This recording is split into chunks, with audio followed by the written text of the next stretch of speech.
ఆ రోజుండే market rate ప్రకారం తీసుకొని అభివృద్ధి చేసి ఆ డబ్బులు గవర్నమెంట్కి వచ్చేది. 19లో గవర్నమెంట్ మారింది.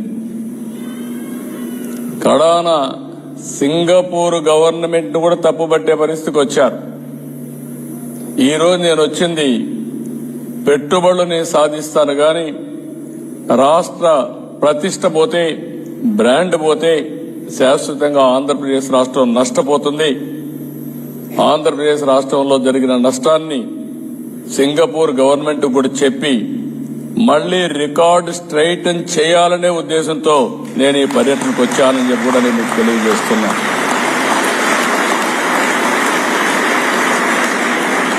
ఈరోజు మీరందరూ ఉన్నారు ఇక్కడ.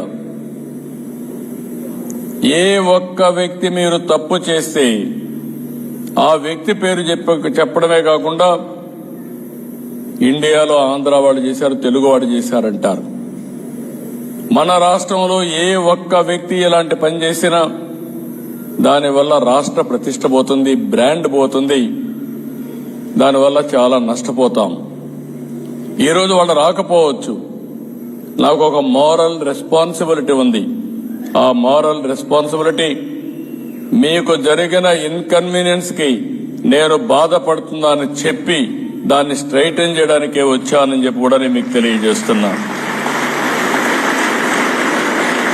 ఇక్కడికి వచ్చినప్పుడు ఈరోజు మీరు ఒక్కసారి చూస్తే మనం ఒక విజన్ 2047 తయారు చేశాం.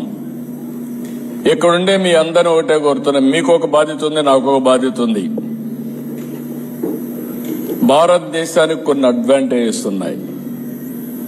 ఇప్పుడే చెప్పాను, మొట్టమొదటిసారిగా ఎవరైతే పివి నరసింహారావు గారు ఆ రోజుండే పరిస్థితిలో ఆర్థిక సంస్కరణలు తీసుకొచ్చారు. ఆ తర్వాత మీరు ఒకసారి చూస్తే 95లో ఇంటర్నెట్ రెవల్యూషన్ వచ్చింది. ఫస్ట్ మూవర్ అడ్వాంటేజ్ భారతదేశం తీసుకుంది. అందులో తెలుగు జాతి ముందడుగేశాం. దానికి కూడా నేను ప్రౌడ్గా చెప్పగలుగుతున్నా. మీరు ఈరోజు నన్ను గుర్తుపెట్టుకుంటున్నారంటే, ఇంత గౌరవిస్తున్నారంటే ఆ రోజు నేను తీసుకున్న నిర్ణయం ఐటీని ప్రమోట్ చేయాలనే నిర్ణయం ఈరోజు ప్రపంచంలో మన వాళ్లకు గుర్తింపు వచ్చింది.